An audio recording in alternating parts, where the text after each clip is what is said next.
నీతిగల నా నోట మాట బయలుదేరి ఉన్నది, అది వ్యర్థము కానేరదు. అది మనుషులలో ఆలోచనలను పుట్టించి నా పాద సన్నిధికి చేరుకోవాలి. నా ఆలోచనలతో బ్రతుకులు నిలబడిపోవాలని కోరుకుంటున్నవాడు ఆ పరలోకపు తండ్రి. ఇంకా యెహోవా యందే నీతి బలములున్నవని,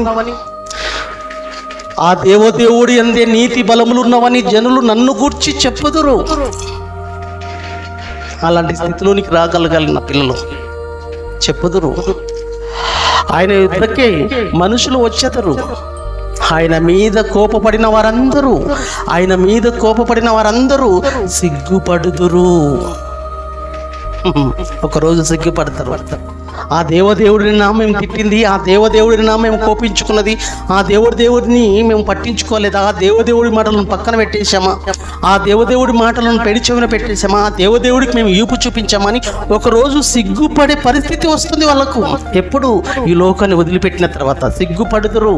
అయ్యో, ఈ సర్వలోకానికి సర్వ సృష్టికర్త అయిన దేవదేవుడు పిలిస్తే ఆ రక్షణలోనికి మమ్మలను రమ్మని పిలిచినప్పుడు ఆ దేవుడినేనా మేము కాదన్నది, ఆ దేవుడినేనా మేము పక్కన పెట్టేసింది, ఆ దేవుడినేనా మేము విసుకున్నది, ఆ దేవుడికే నా మేము వీపు చూపించింది అని ఒకరోజు సిగ్గుపడే పరిస్థితి రాబోతుంది అలాంటి వారికి.